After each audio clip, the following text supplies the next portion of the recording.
Del Génesis a la letra traducción, López y Hieruelo, Osa libro 8 capítulo I. El paraíso plantado en el Edén debe tomarse en sentido propio y figurado 1. Y plantó Dios el paraíso en el Edén hacia el oriente, y colocó allí al hombre a quien formó.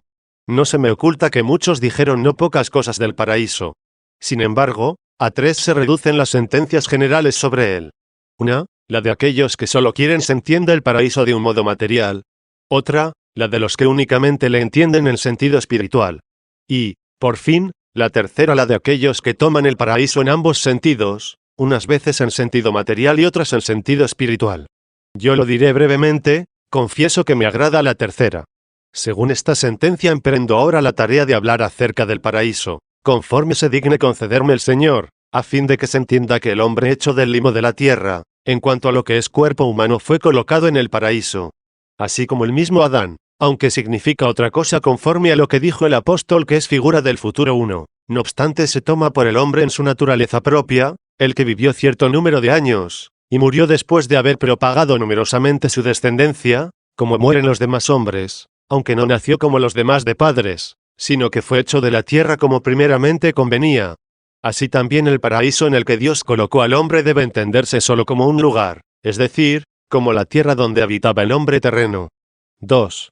Efectivamente, la narración que se hace en estos libros no es del género de locución figurada, como la del Cantar de los Cantares, sino totalmente de cosas históricas como la que se hace en los libros de los reyes, y en otros de la misma clase. Mas, porque en estos libros se habla de las cosas que pertenecen al uso común de la vida humana, fácilmente, es más, inmediatamente se toman ante todo en sentido literal, aunque después se obtenga de ellas el simbolismo que tengan también estas cosas históricas. Pero como en este libro del Génesis se narran muchas cosas que no se presentan a los observadores conforme al curso ordinario de los acontecimientos de la naturaleza, no quieren entender que ellas fueron narradas en sentido literal, sino figurado. Quieren que comience la historia, es decir, la narración en sentido propio de las cosas acaecidas, desde aquel momento en que expulsados del paraíso Adán y Eva se conocieron y engendraron. Como si para nosotros fuera una cosa ordinaria, o el vivir tantos años, o que Enoc fuera trasladado, o que pariera una mujer anciana y estéril, y otras cosas semejantes. 3. Una cosa, dicen, es la narración de los hechos maravillosos y otra la creación de los seres. En el primer caso, las mismas cosas insólitas demuestran que existen como unos modos naturales en el obrar de las cosas, y otros distintos y extraordinarios que se llaman milagros. En el segundo, por el contrario, se insinúa solamente la creación misma de las naturalezas. A esto se responde que también estas cosas son insólitas porque son las primeras. Pues qué cosa tan sin ejemplo y sin paralelo no encontramos en el hecho de la creación del mismo mundo. ¿Acaso se ha de creer que Dios no hizo el mundo porque ya no hace más mundos? ¿O que no hizo el sol porque ya no hace más soles?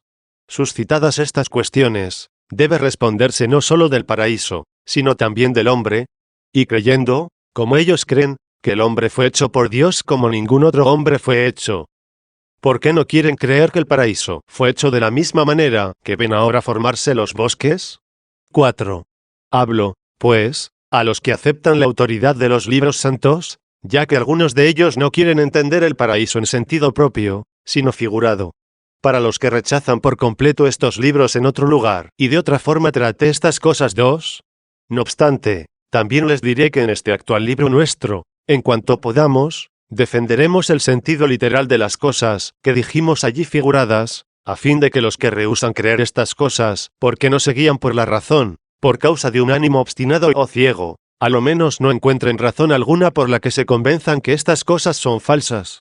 Ciertamente, de los nuestros que tienen fe en los libros divinos me admiro cómo creen que el hombre fue hecho como lo fue, cuando nunca lo vieron, y no obstante no quieren entender el paraíso en sentido literal, es decir, como un lugar amenísimo, sombreado por árboles frutales, y al mismo tiempo que amplio, fertilizado por una inmensa fuente, siendo así que ven tantos y tan grandes vergeles formarse sin la intervención de la mano del hombre, solo por la obra oculta de Dios.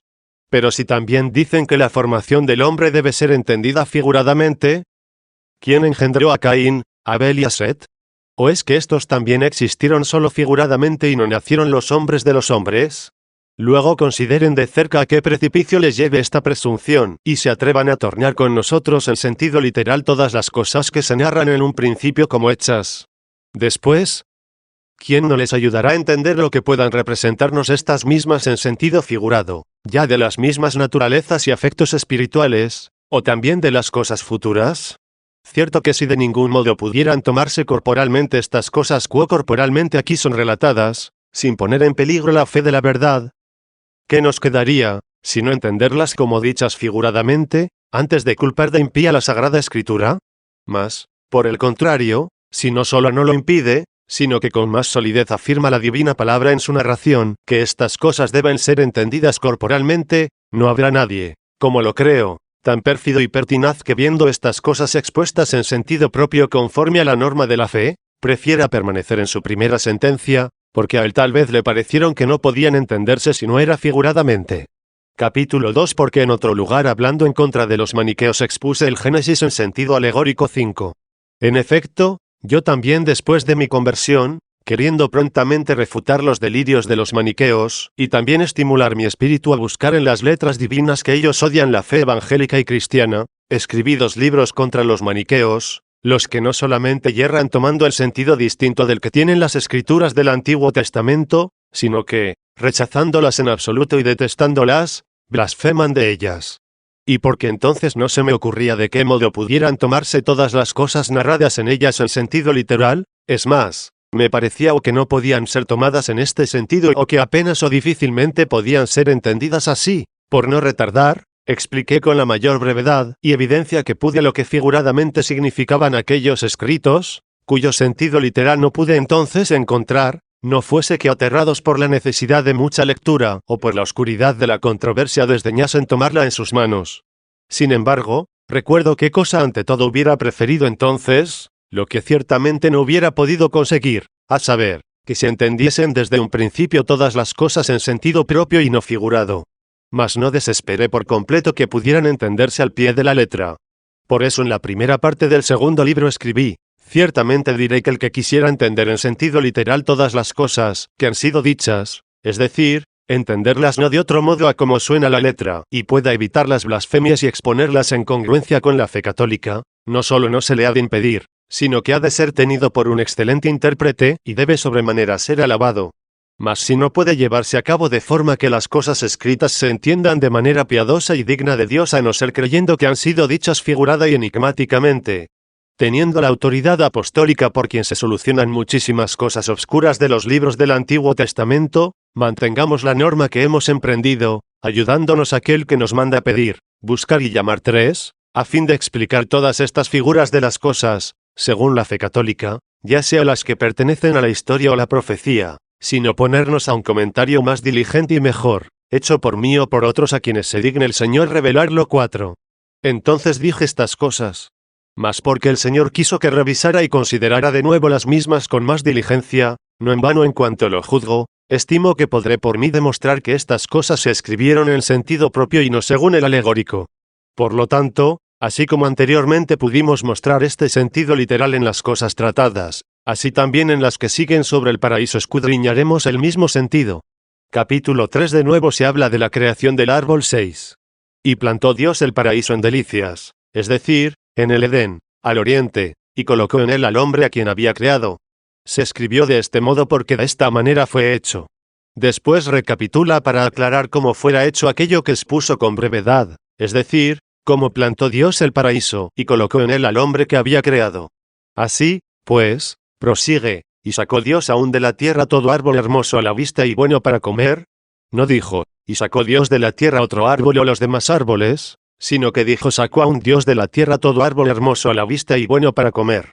Anteriormente había producido la tierra todo árbol hermoso a la vista y bueno para comer, a saber, en el día tercero. En efecto, en el día sexto había dicho, he aquí que os di todo alimento seminal que siembra semilla la que está sobre toda la tierra, y todo árbol frutal que tiene en sí fruto de semilla seminal, el cual será alimento para vosotros 5. Luego, ¿les dio entonces alguna cosa distinta de la que ahora les da? No lo creo, sino que siendo de la misma especie estos árboles plantados ahora en el paraíso, que los ya producidos por la tierra en el día tercero, aún sigue produciendo árboles en su propio tiempo. Porque debemos saber que lo escrito entonces, produjo la tierra árboles, se hacía causalmente en la tierra, es decir, que entonces recibía latente la virtud de producir estos árboles, por cuya virtud se hace también ahora que produzca tales árboles patentemente y en su propio tiempo. 7. Luego las palabras dichas por Dios en el día sexto: he aquí que os he dado a vosotros todo alimento seminal que siembra semilla y que está sobre la tierra, y las restantes, no son palabras que suenan, ni palabras proferidas con voz articulada y temporal, sino palabras que están en el verbo de Dios, como potencia creadora. A los hombres no puede decirse, a no ser por medio de sonidos temporales, lo que Dios dijo sin ellos. Había, pues, de llegar el día en que el hombre formado ya del limo y animado con el soplo de vida, y toda la descendencia procedente de aquel hombre primero, usase para alimentarse de estos árboles, que habían de nacer sobre la tierra debido a la virtud de engendrar, que ya había recibido la tierra.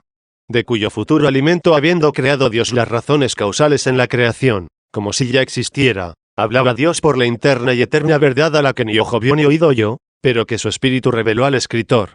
Capítulo 4. El árbol de la vida fue verdaderamente creado y simboliza también la sabiduría. 8. Debe considerarse con toda diligencia aquello que sigue: y plantó Dios el árbol de la vida en medio del paraíso, y el árbol del conocimiento del bien y del mal, no sea que nos obligue a tomarlos en sentido alegórico, como si no hubieran existido estos dos árboles, y vengan por consiguiente a designar estas palabras alguna otra cosa bajo el nombre de árbol. Pues se ha dicho de la sabiduría, que ella es árbol de vida para todos los que la abrazan. 6. Pero no nos olvidemos que, a pesar de existir una eterna Jerusalén en los cielos, también se edificó otra en la tierra, que simboliza a la primera, y que Sara y Agar, aunque simbolizaban a los dos testamentos, sin embargo eran también dos mujeres. 7. Y que Cristo, que nos riega por la pasión de la cruz con el agua espiritual de la gracia, también era piedra, la que herida con la vara manó agua para el pueblo sediento, de cuya piedra se diría más tarde la piedra era Cristo. 8. Todas estas cosas significaron otra cosa de lo que eran, a pesar de que ellas existieron en la realidad. Así, pues, cuando el historiador las relató, no fue su modo de hablar figurado, sino una relación clara de los hechos presentes que también figuraban cosas futuras. Existía, pues, un árbol de la vida, como existía una piedra que era Cristo. No obstante, no quiso Dios que el hombre viviera en el paraíso sin misterios de cosas espirituales, representadas por cosas materiales. Tenía, pues, el hombre su alimento en los demás árboles, y en aquel de la vida también un sacramento, porque al par igual que Cristo es piedra, que emana agua para los sedientos, este árbol representaba la sabiduría, de la cual se dijo, es árbol de vida para los que la abrazan. Con razón se impone el nombre a una cosa, que existe antes, para ser figura de otra. Así, él es cordero que se inmola en la Pascua, y, sin embargo, era una figura, no solo en cuanto al nombre, sino también en cuanto a su inmolación, porque no puede decirse que aquel cordero no era cordero, ciertamente era cordero que se inmolaba y se comía 9, y, no obstante, con aquel hecho se prefigura otro hecho. Esto no es lo mismo que lo del becerro cebado, que la vuelta del hijo menor a la casa paterna, fue inmolado para celebrar el convite. 10, porque aquí la narración es figurada, y no hay cosas que hayan sucedido en la realidad simbolizando a otras. Esto no lo narró el evangelista, sino el mismo Señor. El evangelista cuenta haberlo narrado el Señor. Por lo tanto, lo que el evangelista escribe es un hecho, es decir, que el Señor dijo tales palabras, mas la narración del mismo Señor fue una parábola, de la cual nunca se exige que las palabras proferidas en estos discursos correspondan a hechos reales. Cristo es ciertamente la piedra ungida por Jacob. 11 y la piedra angular que fue reprobada por los que edificaban. 12, mas aquella piedra y unión también fueron reales, pero esta piedra no es más que una figura. El narrador habló de lo primero como de cosas anteriormente pasadas, y de lo segundo, pronosticando cosas futuras. Capítulo IV sobre el mismo asunto del capítulo anterior. 9. Como la sabiduría, también el mismo Cristo es el árbol de la vida plantado en medio del paraíso espiritual, a donde envió al buen ladrón desde lo alto de la cruz. 13.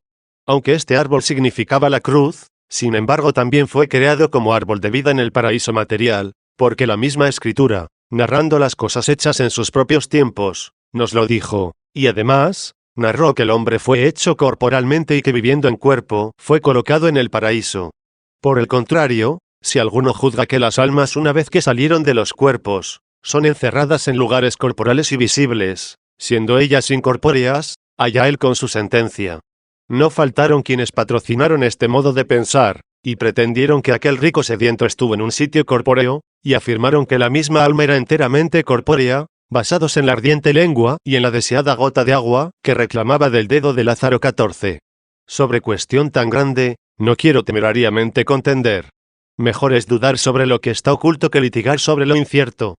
No dudo que debe entenderse que el rico estaba en el ardor de las penas y el pobre en el descanso del gozo. Mas ¿de qué modo debe entenderse fuera aquella llama del infierno, aquel seno de Abraham, aquella lengua del rico, aquel dedo del pobre, aquella sed de tormento, aquella gota de alivio? Tal vez con dificultad se encuentre por los que buscan con calma, pero jamás será encontrado por los que luchan con apasionamiento. Así, pues, al instante y compendiosamente se ha de responder para que esta profunda cuestión, que necesita de prolongados discursos, no nos retarde, que si las almas se encuentran en lugares materiales, aun las que salen de los cuerpos, ¿pudo aquel ladrón ser introducido en el paraíso donde estuvo el cuerpo del primer hombre? Digo esto para salir del paso, porque si alguna necesidad nos obligara, diré el lugar más apto qué cosa juzgo debamos buscar sobre este asunto, y de qué modo tomarlo. 10. Ahora no dudo, ni creo dude nadie, que la sabiduría no es un cuerpo y, por lo tanto, ni árbol.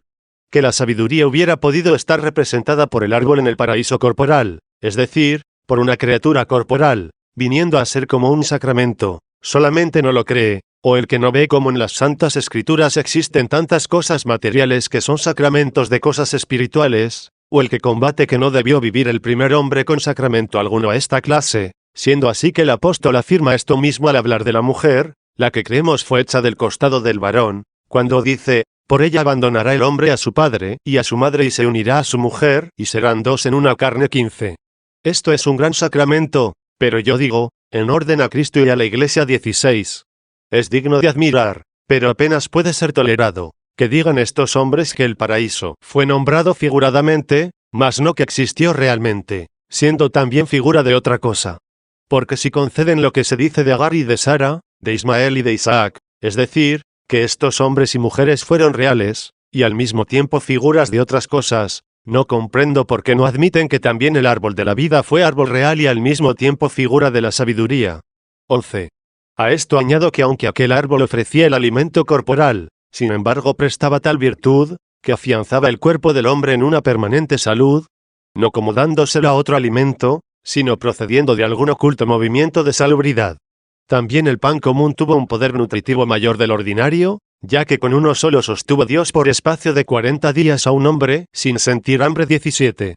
¿Acaso dudamos que Dios haya podido dar al hombre, mediante el alimento de algún árbol, que encerraba un beneficio de la más alta significación, el don por el que su cuerpo no se mudara en peor por la enfermedad o la edad, o llegase a la descomposición por la muerte, cuando él dio al mismo alimento humano la admirable condición de reponerse en los frágiles vasos, escasos de harina y aceite, de tal modo que en adelante no faltasen estas sustancias de ellos? 18.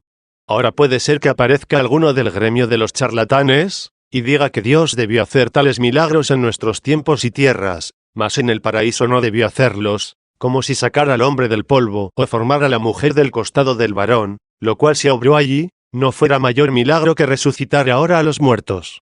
Capítulo B. El árbol de la ciencia del bien y del mal fue un árbol real, mas no dañino.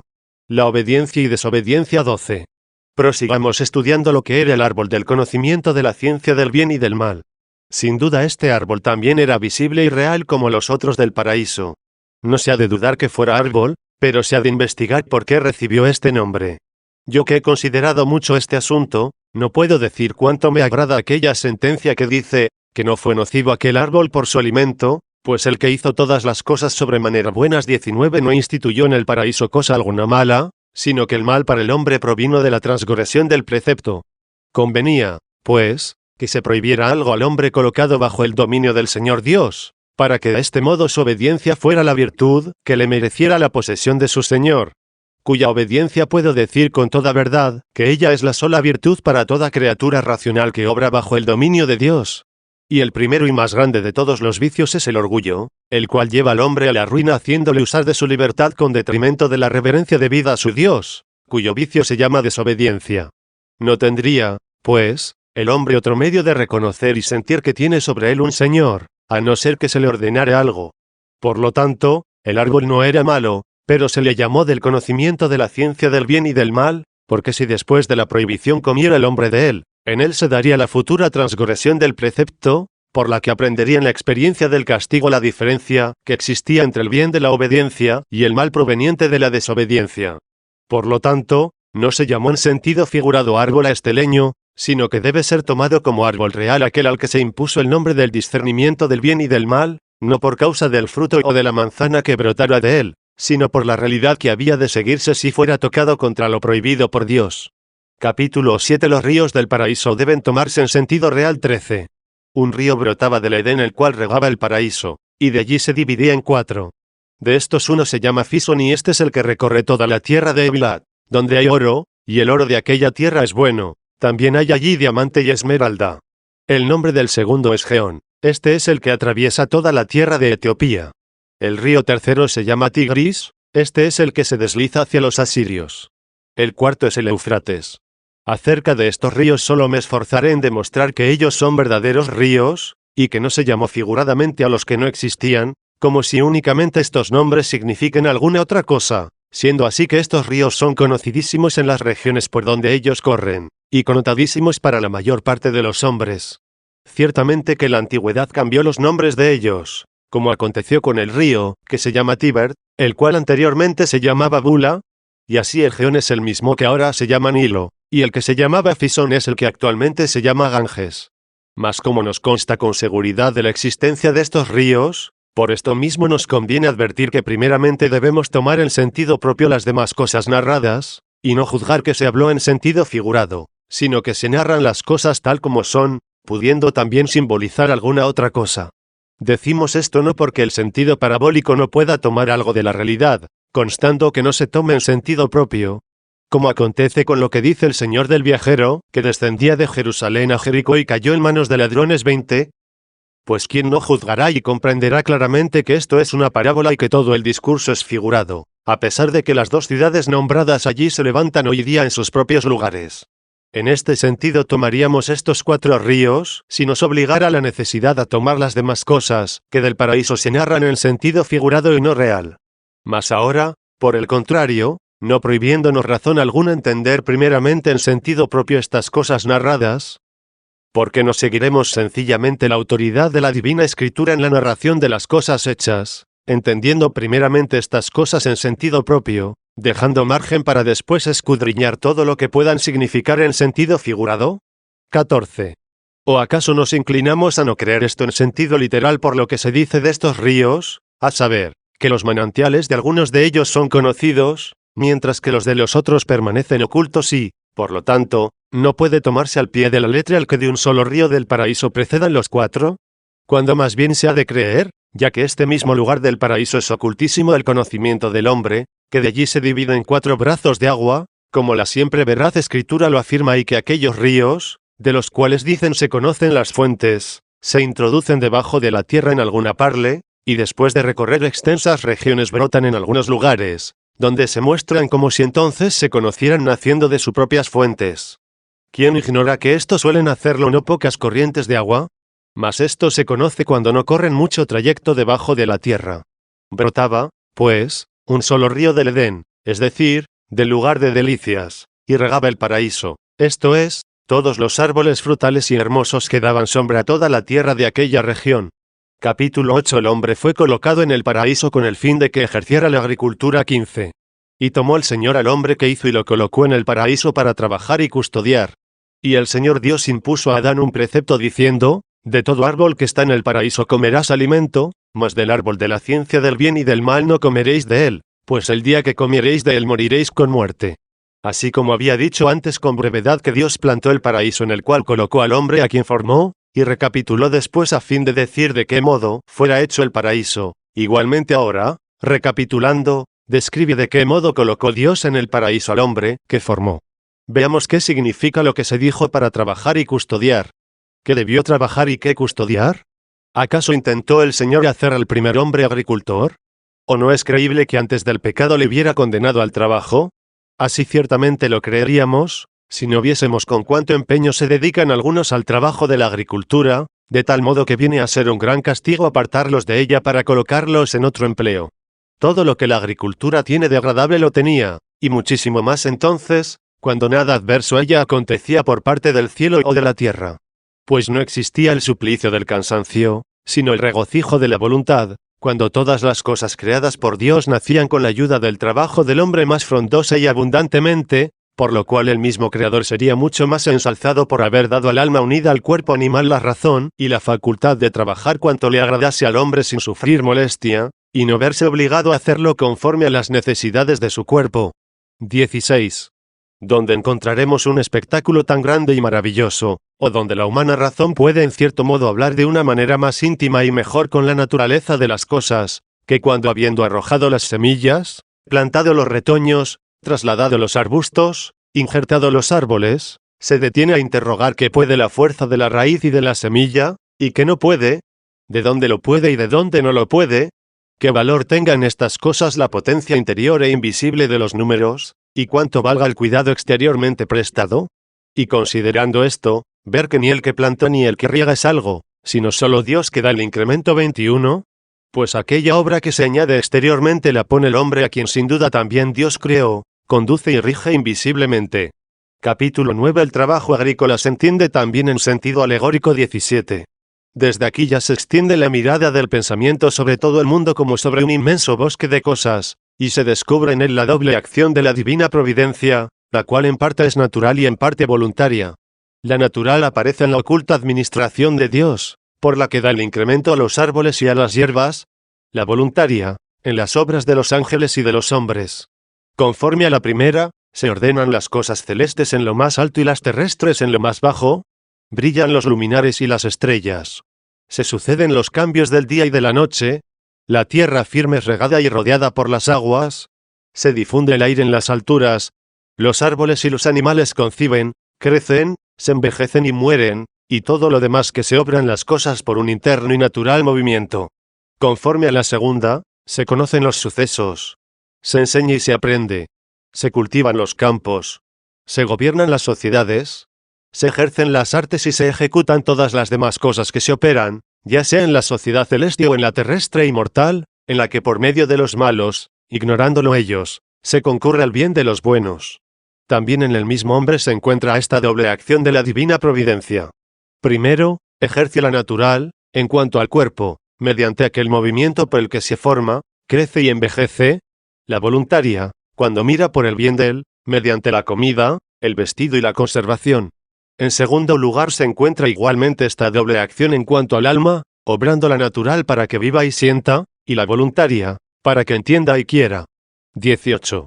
Así como la agricultura obra exteriormente en el árbol haciendo que tenga un efecto mayor lo que interiormente ejecuta, así también en el hombre, en cuanto al cuerpo, la medicina favorece exteriormente lo que obra la naturaleza interiormente; en cuanto al alma, se administra exteriormente la enseñanza para que la naturaleza sea interiormente bienaventurada. Lo que es para el árbol el abandono del cultivo, esto es para el cuerpo la desidia de la medicina, y para el alma el descuido de la enseñanza. Lo que para el árbol es un riego a destiempo, eso mismo es para el cuerpo un manjar pernicioso, y para el alma un consejo inicuo. Por lo tanto, Dios, que está sobre todas estas cosas y que las crea y las rige, crea siendo bueno, buenas todas las naturalezas, y ordena siendo justo todas las voluntades con justicia. Luego, ¿qué cosa nos aparta de la verdad al creer que el hombre fue colocado en el paraíso, para que ejerciera el laboreo del campo, no con un trabajo servil y molesto, sino con un placer santo del alma? ¿Qué cosa, pues, más inocente que entregarse a este trabajo lleno de gozo?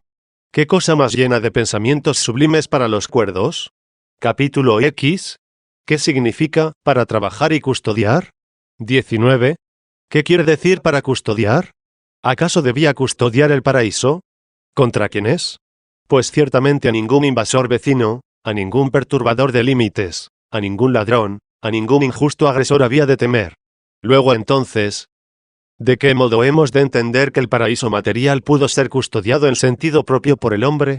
No dijo la Escritura para trabajar y custodiar el paraíso, sino para trabajar y custodiar, aunque si nos atenemos a las palabras escritas en la versión griega leeremos, y tomó el Señor Dios al hombre que hizo, y le colocó en el paraíso para que le trabajara y custodiara. Mas no sabemos si el que tradujo para trabajar, entendió que puso Dios al hombre para trabajar o para trabajar el mismo paraíso. Es decir, que es una expresión ambigua la comprendida en estas palabras, para trabajar el hombre el paraíso. Y más bien parece que la locución exige que no se diga para trabajar el paraíso, sino en el paraíso. 20. A no ser que tal vez se dijo para trabajar el paraíso, como anteriormente se dijo ni existía hombre que trabajara la tierra, pues ciertamente es la misma locución trabajar la tierra que trabajar el paraíso. Expliquemos en ambos sentidos esta ambigua sentencia. Si no es necesario entender que custodiaba el paraíso, sino en el paraíso, entonces, ¿qué es lo que debía custodiar en él? Ya explicamos según nos pareció qué cosa trabajaba en el paraíso.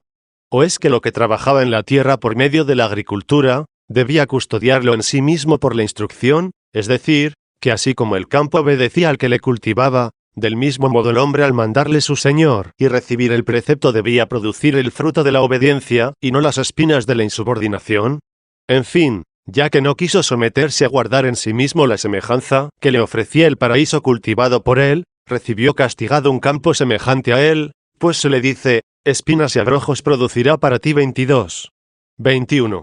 Sí, pues, entendemos aquello para trabajar el paraíso y para custodiar el paraíso en el sentido de que el hombre debía ejecutar esto, podría ciertamente trabajar el paraíso como dijimos arriba, mediante la agricultura, y custodiarle no contra los malvados y los enemigos porque no existían, sino tal vez contra las bestias.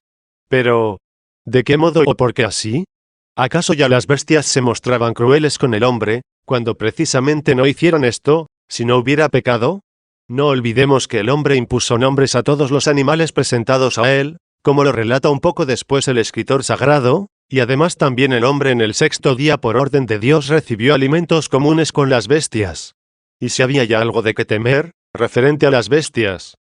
¿En virtud de qué condición podría un solo hombre custodiar todo el paraíso? Porque no era un lugar tan pequeño cuando una fuente tan grande lo regaba. Tendría obligación de custodiarlo, si pudiera fortificar el paraíso con un alto y prolongado muro a fin de que no pudiera penetrar la serpiente. Mas es de admirar que pudiera antes de amurallarlo excluir de allí todas las serpientes. 22. ¿Por qué dejaremos de entender lo que tenemos delante de los ojos?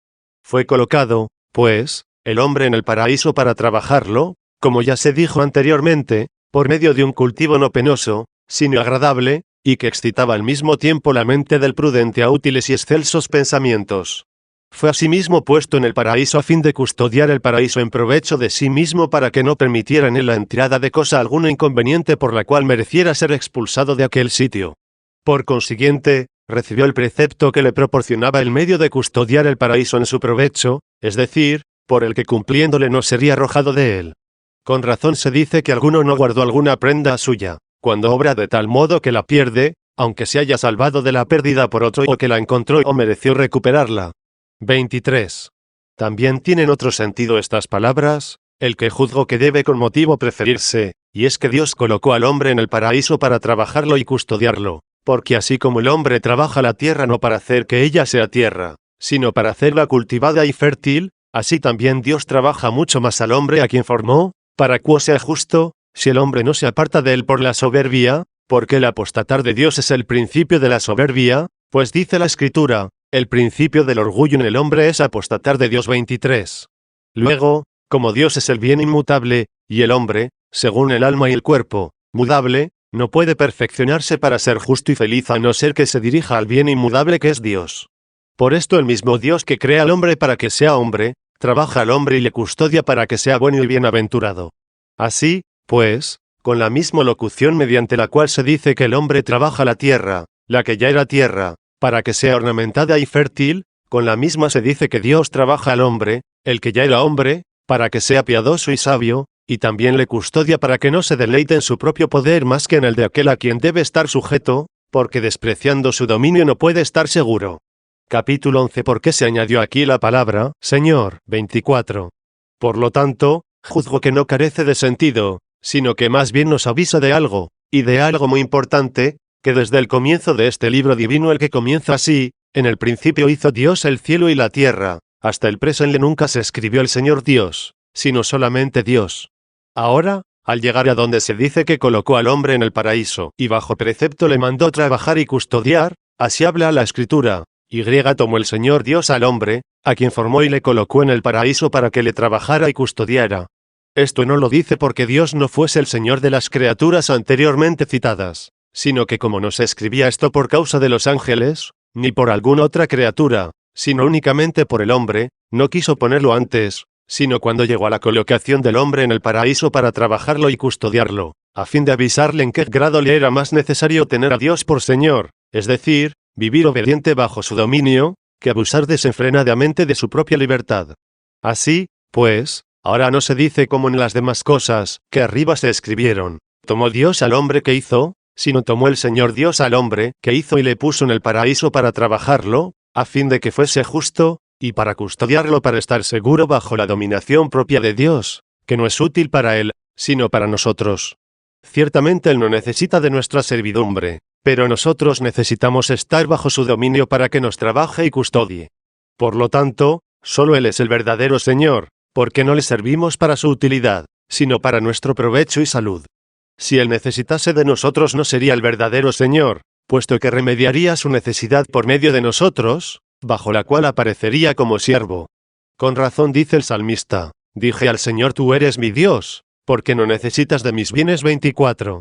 Pero tampoco debemos pensar sobre lo que dijimos, que nos sirve él para nuestra utilidad y salud, como si esperásemos alguna otra cosa de él fuera del mismo, el cual es la suma utilidad y salud.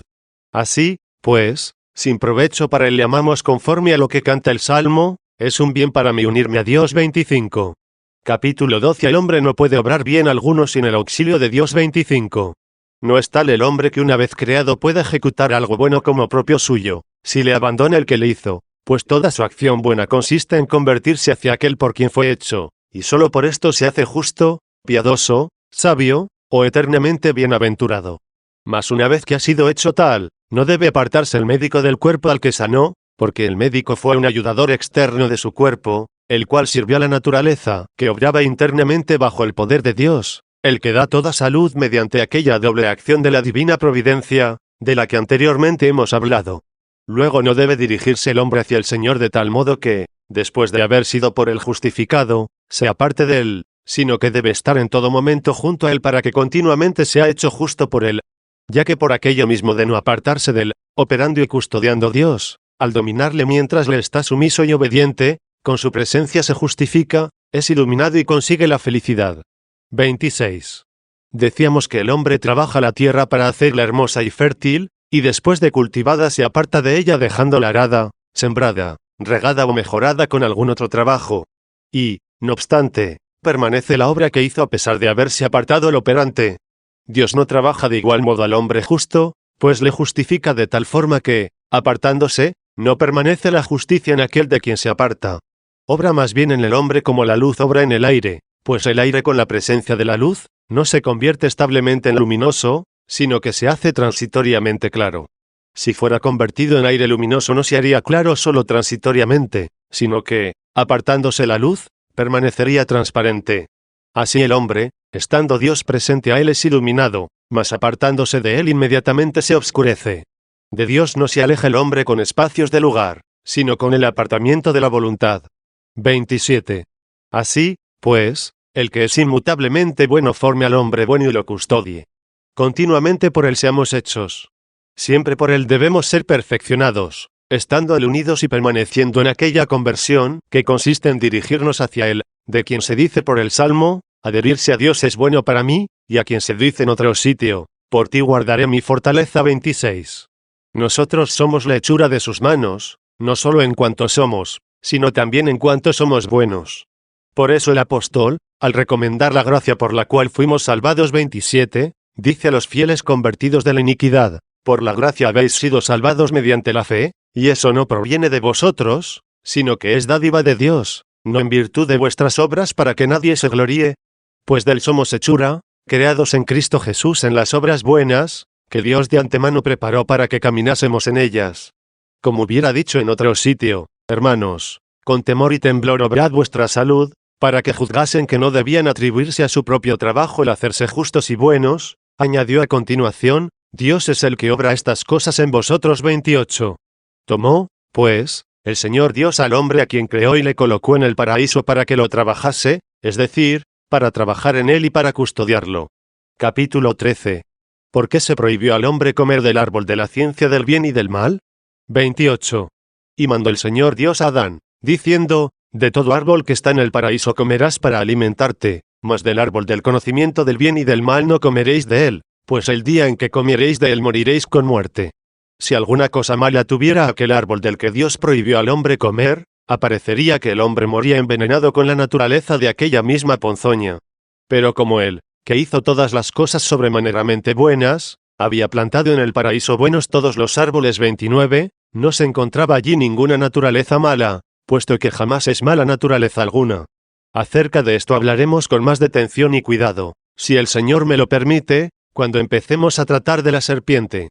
Por lo tanto, de aquel árbol que no era malo se le prohibió comer, a fin de que la misma observancia del precepto fuese de por sí un bien para el hombre, y la transgresión de él un mal. 29. No puede darse a entender más exactamente y mejor, cuán grande sea la sola desobediencia, cuando por ella se hizo el hombre reo de iniquidad, puesto que al tocar el árbol prohibido pecó, el cual no hubiera pecado si lo hubiera tocado sin estar prohibido. El que dice, por ejemplo, no toques esta hierba, pronostica la muerte si ella es venenosa. Y si alguno la toca, ciertamente al despreciador del precepto le acaece la muerte, pero, sin duda, igualmente moriría al tocarla, aunque nadie se lo hubiera prohibido, puesto que aquella era contraria a la salud y a la vida del hombre, ya se le viera o no prohibido tocarla. Cuando alguno prohíbe que sea tocada una cosa que no perjudica al que la toca, sino al que prohíbe tocarla, verbigracia, si alguno metiere las uñas en el dinero del prójimo habiéndoselo prohibido el dueño de él, sería pecado para quien se ha prohibido, porque pudiera ser perjudicial para quien lo prohibió. Cuando se toca algo que no perjudica al que lo toca, a no ser que esté prohibido, ni algún otro en cualquier tiempo que pueda tocarlo, ¿por qué se prohíbe? Sino para demostrar que la obediencia es un bien en sí misma, y la desobediencia de suyo es un mal. 30. En fin, el hombre pecador solo apeteció no estar bajo el dominio de Dios cuando cometió un delito. Para no cometerlo debiera atender a sola la orden de aquel que lo manda, la cual, si únicamente hubiera cumplido, ¿a qué otra cosa prestaría más atención que a la voluntad de Dios?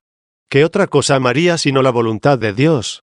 ¿Qué otra cosa antepondría a la voluntad humana sino la voluntad de Dios?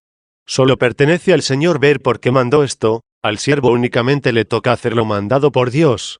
Y entonces sin duda verá, el que lo mereciese, por qué lo haya mandado.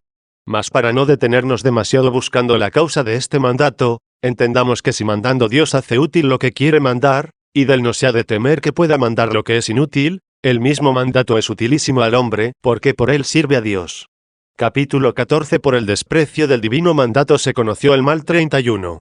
Es imposible que la voluntad propia del hombre no le haga soportar el peso de una enorme desgracia, si envaneciéndose se antepone a la voluntad superior. Esto lo probó el hombre despreciando el precepto de Dios, y por este experimento conoció la diferencia que existe entre el bien y el mal, mejor dicho, entre el bien de primera obediencia y el mal de la desobediencia, es decir, de la soberbia y pertinacia, o, lo que es lo mismo, de la falsa imitación de Dios y de la perversa libertad. Esto pudo suceder en el árbol, que, como arriba dijimos, recibe el nombre del conocimiento del bien y del mal, por el mismo hecho de la desobediencia. No sentiríamos el mal si no lo conociéramos por la experiencia, porque el mal no existiría si no lo hubiéramos hecho, pues ninguna naturaleza es mala en sí misma, sino que la pérdida del bien recibe el nombre de mal. El bien inmutable es Dios. El hombre, en cuanto a la naturaleza en la cual Dios le creó, es ciertamente un bien, pero no es un bien inmutable como Dios. El bien mudable que sigue al inmudable bien se hace mejor cuando se une al bien inmudable amándole y sirviéndole con su propia y racional voluntad. Por tanto, esta facultad es un gran bien para la naturaleza, porque recibió el que pudiera unirse a la naturaleza del sumo bien. Si no quiere unirse se priva de un bien y esto es un mal para ella, del que recibirá el castigo mediante la justicia de Dios. ¿Qué cosa más inicua que apartarse del bien para ser bueno? De ningún modo puede acontecer que esto sea un bien, pero algunas veces no se siente el mal al perder el bien supremo, sobre todo si se consigue el bien inferior que fue amado. Mas es propio de la divina justicia, que el que perdió voluntariamente lo que debió amar pierda con dolor lo que amó, siendo, por lo tanto, alabado siempre el creador de las naturalezas. También es un bien el dolerse del bien perdido, porque a no ser que hubiera quedado algún bien en la naturaleza, ningún dolor habría en la pena del bien perdido. 32. Al que le agrada el bien sin haber experimentado el mal, es decir, antes de sentir la pérdida del bien, elija retenerlo para no perderlo, y será digno de ser ensalzado sobre todos los hombres. Si esto no fuera de una gloria singular, no se atribuiría a aquel niño, que nació de la raza de Israel, el que se llamó Emmanuel, es decir, Dios con nosotros, 30 y nos reconcilió con Dios siendo hombre mediador entre Dios y los hombres 31. Verbo en Dios y carne entre nosotros 32, y verbo carne entre Dios y nosotros. De él dice el profeta, antes de conocer al niño el bien y el mal, desprecia la malicia para elegir el bien 33. Mas, como elige o desprecia lo que ignora, si no es porque estas dos cosas se saben unas veces por el conocimiento del bien y otras por la experiencia del mal? Por la inteligencia del bien se conoce el mal, aunque no se sienta. Se retiene, pues, el bien, para no sentir el mal por la pérdida del bien. También por la experiencia del mal se conoce el bien, porque el que pierde algo siente que aquel mal procede del bien que perdió. Luego, antes de conocer al niño por experiencia el bien del que carecía, o el mal que sentiría por la pérdida del bien, despreció el mal para elegir el bien, es decir, no quiso perder lo que tenía, para no sentir perdiendo lo que debía no perder. Esto fue un ejemplo singular de obediencia, puesto que no vino a hacer su voluntad, sino la voluntad del que le envió 34, no como aquel otro que eligió hacer su voluntad, y no la de aquel por quien fue hecho. Con razón, así como por la desobediencia de uno muchos fueron constituidos pecadores, así también por la obediencia de otro solo, muchos se constituyen justos 35, y como todos mueren en Adán, todos son vivificados por Cristo 36. Capítulo 15. ¿Por qué el árbol de la ciencia del bien y del mal se llamó así? 33. En vano, pues, muchos se mortifican sin piedad buscando cómo haya podido llamarse el árbol de la ciencia del bien y del mal, antes de que el hombre hubiera quebrantado en él el precepto y de que por propia experiencia conociera qué diferencia había entre el bien que perdió y el mal que adquirió. El árbol recibió tal nombre a fin de que se evitara, no tocándole según lo mandado, lo que se sentiría al tocarle contra lo preceptuado, puesto que no se hizo el árbol de conocimiento del bien y del mal porque comieron de él, estando prohibido. Aunque hubieran sido obedientes, y no hubieran arrancado nada de él quebrantando el mandato, rectamente se llamaría así, porque les acontecería esto a los hombres, si llegasen a tocarle. Si se llamara un árbol de saturidad porque pudieran los hombres saciarse con los frutos de él. ¿Acaso llevaría en vano este nombre, porque nadie se hubiera acercado a él, cuando podrían probar cuán rectamente se llamaba de este modo aquel árbol, al acercarse y saciarse? Capítulo 16. El hombre, antes de experimentar el mal en sí mismo, pudo entender qué cosa era 34. ¿De qué modo dicen entendería el hombre lo que se le decía del árbol de la ciencia del bien y del mal, cuando en absoluto ignoraba qué cosa fuese el mismo mal? Los que tal dicen se fijan muy poco y no ven como por las cosas contrarias, que nos son conocidas entendemos muchas desconocidas. Ningún oyente se queda en tinieblas cuando se pronuncian en el discurso palabras de cosas que no existen. Lo que absolutamente no es se llama nada, nil, y, sin embargo, todo el que oye o habla latín entiende estas dos sílabas. ¿De dónde, pues, conoce el sentido, sino de que al contemplar aquello que es, por falta de ello se forma una idea de lo que no existe?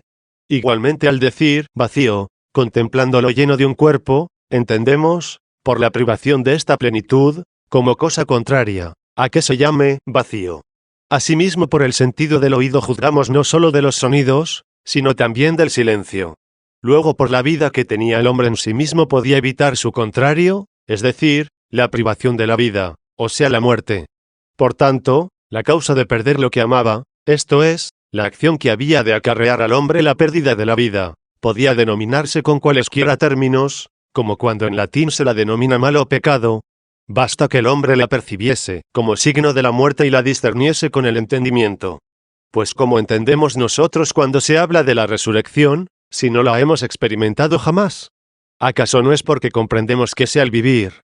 Y a la privación de esto lo llamamos muerte, y por eso el volver otra vez a lo que nosotros sentimos, es decir, a la vida, lo llamamos resurrección. Y aunque con algún otro nombre se denomina en cualquiera otra lengua, sin duda el signo se presenta a la mente mediante la voz del que habla, y por él, al ser pronunciado, conoce lo que sin signo pensaba. Es de admirar de qué modo la naturaleza, sin tener experiencia, evita la pérdida de las cosas que ella posee. ¿Quién enseñó a las bestias a soslayar la muerte, si no es el sentido de la vida?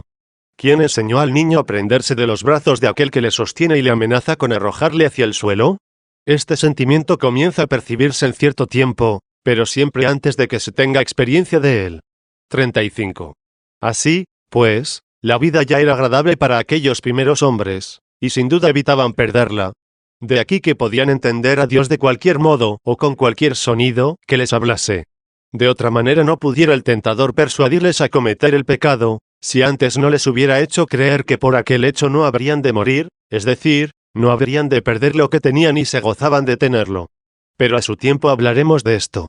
Adviertan, si aún están indecisos, de qué modo hayan podido entender los primeros padres a Dios que les nombraba y les amenazaba con la muerte, sin tener experiencia de ella, y vean cómo nosotros conocemos sin vacilación alguna los nombres de todas las cosas no experimentadas, por medio de los contrarios, si son nombres que corresponden a privaciones de cosas, o por los semejantes si son palabras de las cualidades de las cosas.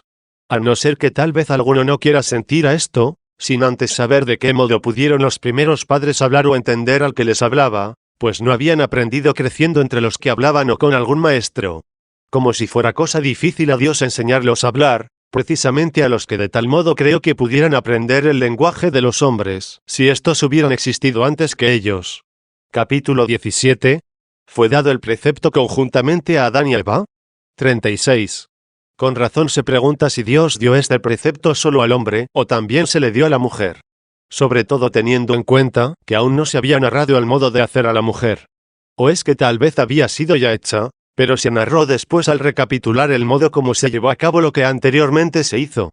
Las palabras de la Escritura son estas, y mandó el Señor Dios a Adán, diciendo, no dijo y les mandó, y prosigue, de todo árbol que está en el paraíso comerás alimento, no dijo comeréis, y continúa, del árbol del conocimiento del bien y del mal no comeréis de él. Ahora sí, como dirigiéndose a los dos habla en plural y termina el precepto en plural diciendo, en el día que comiereis de él moriréis con muerte. ¿O es que sabiendo Dios que había de hacer para el hombre una mujer lo mandó ordenadísimamente, de suerte que el precepto del Señor llegase por medio del varón a la mujer? Esta norma observa en la Iglesia el apóstol al decir, si algo quieren las mujeres aprender, pregunten en la casa a sus maridos 37. Capítulo 18 ¿Cómo habló Dios al hombre 37?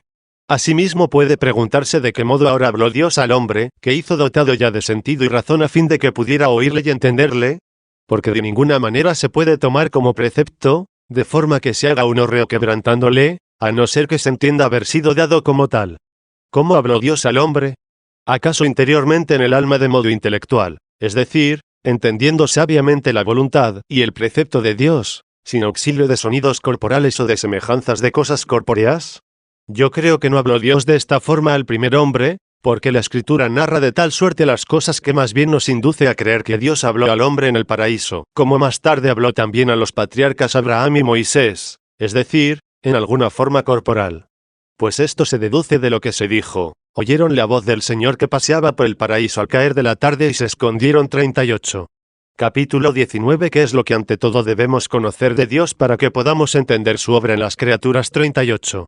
Aquí se nos ofrece una ocasión magnífica, que no debemos desaprovechar, para considerar, en cuanto podamos y el Señor se digne ayudarnos, la obra dividida en dos partes, de la divina providencia, la que anteriormente al hablar sobre la agricultura del paraíso resumimos por ofrecérsenos entonces cierta ocasión pasajera, para que desde aquel momento comenzara el ánimo del lector a familiarizarse con ella, lo cual ayuda en gran manera en no entender algo indigno sobre la misma sustancia de Dios.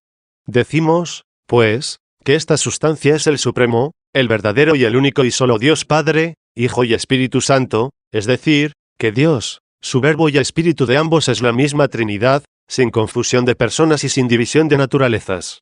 Dios es el que solo tiene la inmortalidad y el que habita en la luz inaccesible, a quien ninguno de los hombres vio ni puede ver 39, el cual no está encerrado por espacio de lugar finito o infinito, ni cambia por la sucesión finita ni infinita de los tiempos.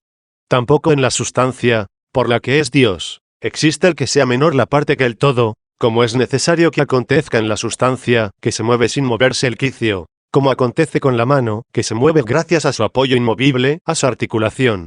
Tampoco en su sustancia hubo algo que ahora ya no exista, ni lo habrá que ahora no lo tenga, como sucede en las naturalezas, que están sujetas al cambio del tiempo. Capítulo 20 La criatura corporal es mudable en cuanto al lugar y al tiempo, la espiritual solo en el tiempo, el creador ni en uno ni en otro 39. Dios, que vive en eternidad inmutable, creó a la vez todas las cosas por las que comenzaron a correr los tiempos, a llenarse los espacios, a deslizarse los siglos con sus movimientos temporales y locales. De estos seres creó unos espirituales y otros corporales. Formó la materia la cual nadie, sino él la estableció informe y formable, de tal modo que su formación se anticipó en origen, mas no en tiempo.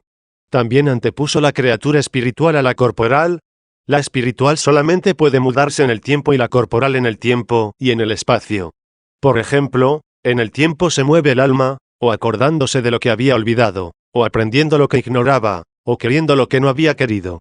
El cuerpo se mueve en el espacio, o de la tierra al cielo, o del cielo a la tierra, o del oriente al occidente, o de cualquier otro modo parecido.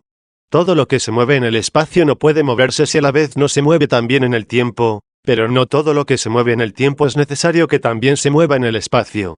Luego, como la sustancia que se mueve en el tiempo y en el espacio precede la sustancia que solo se mueve en el tiempo, así también a esta se antepone aquella que no se mueve ni en el tiempo ni en el espacio. Por lo tanto, como el espíritu creado se mueve solamente en el tiempo, y él mueve al cuerpo en el tiempo y en el espacio, así también el espíritu creador inmóvil en el tiempo y en el espacio, mueve al espíritu creado en el tiempo. El espíritu creado se mueve a sí mismo en el tiempo, y mueve al cuerpo en el tiempo y en el espacio. El espíritu creador se mueve a sí mismo sin tiempo y sin espacio, y mueve al espíritu creado en el tiempo sin el espacio, y mueve al cuerpo en el tiempo y en el espacio. Capítulo 21. Por un símil tomado del alma vemos cómo Dios inmovible mueve a las criaturas. 40. Cualquiera que intente conocer de qué modo Dios, que es verdaderamente eterno, inmortal e inmudable, y que no se mueve en el tiempo ni en el espacio, mueva con movimiento temporal y local a su criatura, creo que no lo podrá conseguir, a no ser que antes haya entendido como el alma, es decir, el espíritu creado, que no se mueve en el espacio, sino solamente en el tiempo, mueva el cuerpo en el tiempo y en el espacio, porque, si aún no puede entender lo que en sí mismo se obra, ¿cuánto menos entenderá lo que está encima de él? 41. Efectivamente, el alma está inclinada por la costumbre de los sentidos corporales a creer que ella misma es movida con el cuerpo en el espacio, cuando ella mueve al cuerpo en el espacio. La cual si pudiera examinar con el mayor cuidado de qué modo están ordenados uno por uno los centros, por llamarlos así, cardinales de los miembros de su cuerpo en quienes estriban y de quienes parten los movimientos, encontrará que todas las cosas que se mueven en el espacio se mueven únicamente por aquellas que están fijas en el espacio. Así, pues, no se mueve un solo dedo a no ser que esté la mano fija, desde cuya unión, siendo como centro inmóvil, se mueve solo el dedo. Del mismo modo cuando se mueve toda la palma de la mano se mueve desde la articulación del húmero, y el húmero desde la articulación del hombro, y así estando fijos los goznes sobre los que descansa el movimiento gira todo lo que se mueve en el espacio. Igualmente la planta del pie se articula en el talón, la que se mueve estando fijo este. También la pierna se articula en la rodilla, y toda la pierna en la cadera. No existe, pues, en absoluto, movimiento de miembro alguno, a quien la voluntad mueva, que no parta de algún centro articulado al que de antemano fije el imperio de la voluntad, a fin de que el miembro que se mueve pueda ser movido por medio de aquel que no se mueve en el espacio. Finalmente, ni andando se levanta un pie, a no ser que fijo el otro, soporte todo el cuerpo, para que el que se movió de un lugar a otro lo haga apoyándose sobre la articulación inmóvil de su gozne. 42. Si en el cuerpo la voluntad no mueve miembro alguno en el espacio a no ser con la ayuda de la articulación del miembro que está inmóvil, siendo así que la parte del cuerpo, que es movida y aquella que la voluntad ha hecho que esté fija a fin de que mueva la otra, tengan determinadas cantidades corporales por las que ocupan propios espacios de lugar. Con cuánta más razón será inmóvil en el espacio la misma voluntad del alma, a quien los miembros obedecen de forma que hace inmóvil a quien quiere para que en este miembro inmóvil se apoye el que es movido. Como el alma no es naturaleza corporal, ni llena el cuerpo ocupando espacio local al modo que el agua llena un odre o una esponja, sino que está unida de un modo maravilloso al cuerpo que vivifica, por la misma incorpórea voluntad, en virtud de la cual ejerce su imperio en el cuerpo por cierta determinación interna, mas no por la fuerza de una masa corporal. Con cuánta más razón el mismo acto de su voluntad será movido sin espacio, al mover él al cuerpo en el espacio. Él mueve al cuerpo entero por sus partes, y a ninguna de estas las mueve en el espacio, sino por medio de aquellas que ha fijado. Capítulo 22 de cómo mueven Dios y las almas. 43. Si es difícil entender lo que hemos dicho en el capítulo pasado, no obstante creamos ambas cosas, que la naturaleza espiritual sin moverse ella en el espacio mueve al cuerpo en el espacio, y que Dios que no se mueve en el tiempo mueve a la criatura espiritual en el tiempo. Si no quiere creer alguno lo que se refiere al alma, con seguridad no solo lo creería, sino que también lo entendería, si pudiera pensar en una alma incorpórea, como realmente lo es. Porque, ¿quién no comprenderá fácilmente que no puede ser movido en el espacio lo que no ocupa lugar? Mas todo lo que ocupa lugar es cuerpo, y, por lo tanto, se deduce que el alma no puede moverse en el espacio, si creemos que ella no es un cuerpo. Pero, como empezaba a decir, si alguno no quiere creer esto del alma no se le ha de urgir en demasía. Mas en cuanto a la sustancia de Dios, a no ser que crea que ni en el tiempo ni en el espacio puede moverse, aún no pensará bien sobre su inmutabilidad. Capítulo 23. Dios, estando en eterno reposo, mueve todas las cosas. 44. Mas como aquella naturaleza de la Trinidad es en absoluto inmutable, y por esto de tal modo eterna que no puede haber ninguna cosa coeterna a ella en sí misma y dentro de sí misma sin tiempo ni lugar mueve, no obstante, en el tiempo y en el espacio a la criatura que tiene sometida. Crea las naturalezas por bondad y ordena con poder las voluntades, de tal suerte que entre las naturalezas ninguna exista que no haya sido creada por ella, entre las voluntades ninguna es buena quien ella no gobierne y ninguna mala de la que no pueda usarla en bien. Mas no dio a todas las naturalezas el libre arbitrio de la voluntad. A quienes se lo dio son más poderosas y excelentes. Las que no tienen voluntad es necesario que estén sujetas a las que la tienen. Esto sucede por ordenación del Creador, el cual jamás castiga de tal modo a la voluntad perversa, que le arranque esta dignidad propia de su naturaleza. Luego, como todo cuerpo y toda alma irracional no posean el libre arbitrio de la voluntad, estas naturalezas están sujetas a las naturalezas, que están dotadas del libre arbitrio de la voluntad. Mas no todas están sometidas a todas, sino como lo ordenó la justicia del Creador.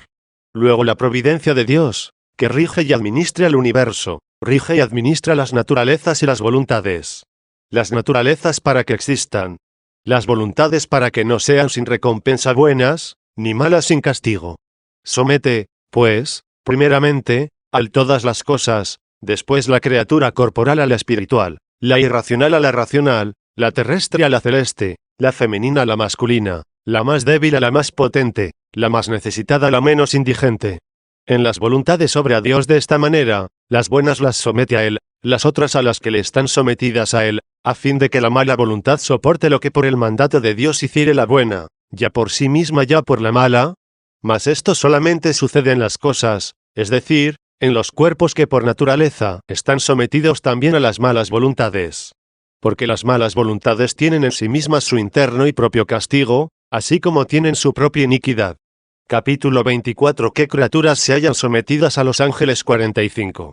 Según esto, toda naturaleza corporal, toda vida irracional, toda voluntad enferma o depravada está sometida a los ángeles excelsos que gozan con sumisión de Dios y le sirven en la bienaventuranza, para que ellos hagan de las sometidas o con las sometidas, mandándolo aquel a quien están sujetas todas, lo que el orden de la naturaleza exige de todas ellas. Por lo tanto, los ángeles contemplan en Dios la inmutable verdad, y conforme a ella dirigen sus voluntades. Luego ellos se hacen participantes de la eternidad, de la verdad y de la voluntad de Dios, por siempre, sin tiempo y sin espacio. Se mueven también al imperio de la voluntad de Dios temporalmente sin movérsele en el tiempo. Mas esto no se hace de tal forma que se alejen o desfallezcan de la contemplación de Dios, sino a la vez le contemplan sin lugar y sin tiempo y perciben las órdenes de Él en las cosas inferiores, moviéndose ellos en el tiempo y moviendo al cuerpo en el espacio y en el tiempo en cuanto conviene a su acción. Así, Dios preside con la doble acción de su divina providencia a toda criatura. En las naturalezas para crearlas, en las voluntades para que sin el mandato o la permisión del no hagan cosa alguna. Capítulo 25. ¿De qué modo gobierna Dios el universo y sus partes? 46. La naturaleza del mundo corporal no es ayudada extrínseca y corporalmente, porque no existe cuerpo alguno que se halle fuera de ella. De otro modo ella no sería universo. Intrínsecamente es ayudada incorporalmente por Dios que obra para que exista como tal naturaleza, pues de Él y en Él y por Él son todas las cosas. 40. Las partes del mismo universo son objeto de una ayuda incorporal e interna, o, mejor dicho, creadas para ser naturaleza, y también se las ayuda extrínseca y corporalmente para ser mejores. Por ejemplo, con los alimentos, con la agricultura, con la medicina y con cualquier otra cosa que puede servir a su ornato, a fin de que no solo sean íntegras y más fecundas, sino también más hermosas. 47.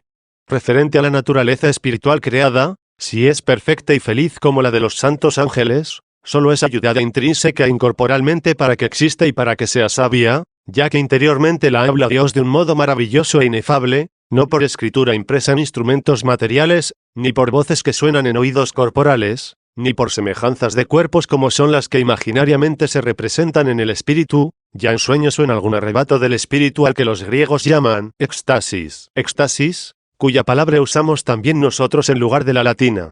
Este género de visiones, aunque se verifica de una manera más interna que el que se transmite al alma por los sentidos del cuerpo, sin embargo, como es semejante a este, cuando tiene lugar o de ningún modo, o apenas o rarísimamente puede discernirse de este.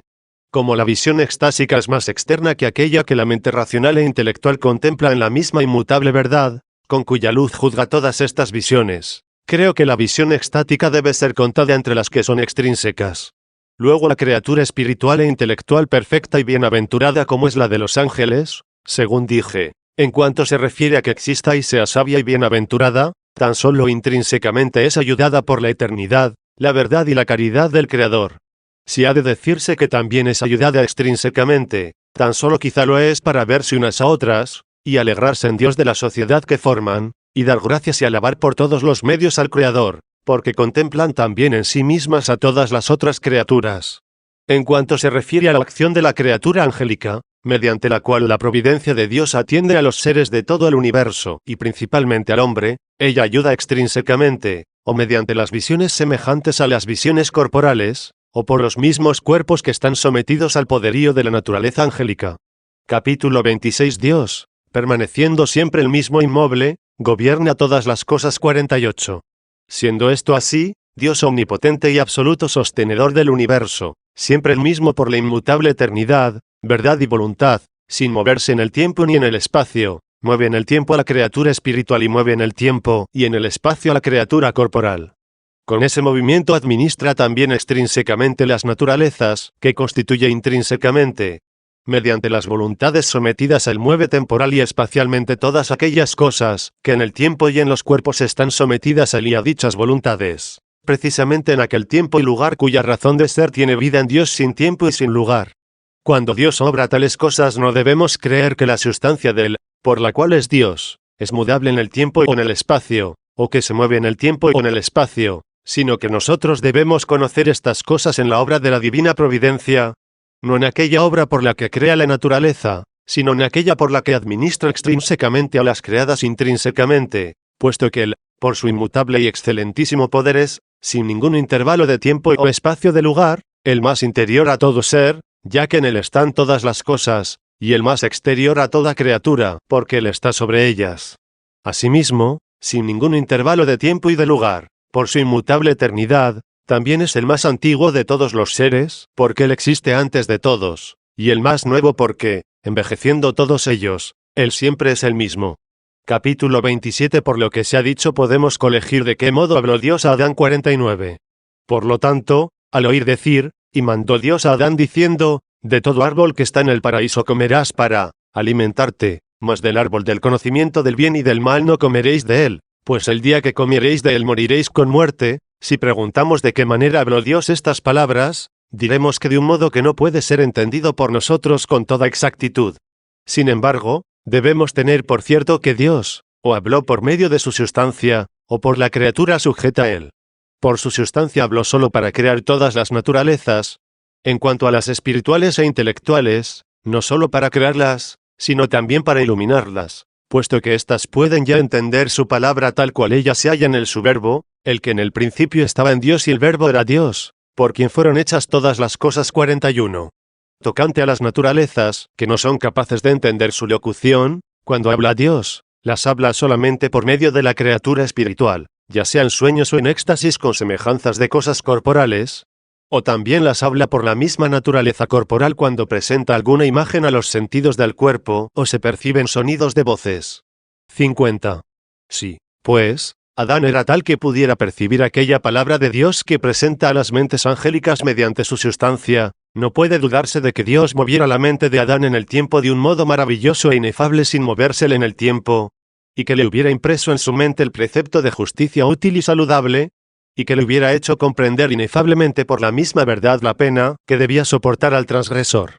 Esto se haría al modo como se oyen y ven todos los buenos preceptos en la misma sabiduría inmutable, la que se comunica a las almas santas 42 a partir de algún tiempo, bien que ella no tenga movimiento alguno en el tiempo.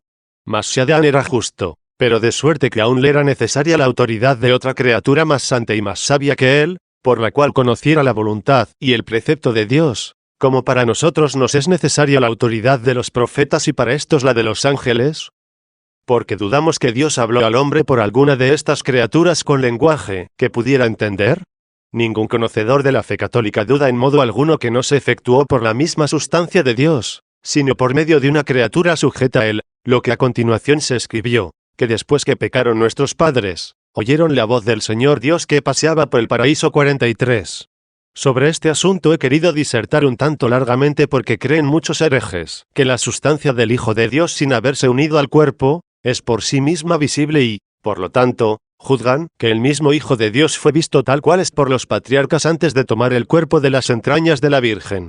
Como si de solo el Padre se hubiera dicho, al que ningún hombre vio ni puede verle 44, y por lo mismo, el Hijo hubiera sido visto en su misma sustancia antes de tomar la forma de siervo. Esta impiedad debe ser alejada de la mente católica. Pero acerca de esto hablaré más largamente, si Dios quiere, en otra circunstancia. Ahora, habiendo terminado este volumen, expondré a continuación lo que sigue, cómo fue creada la mujer del costado del varón.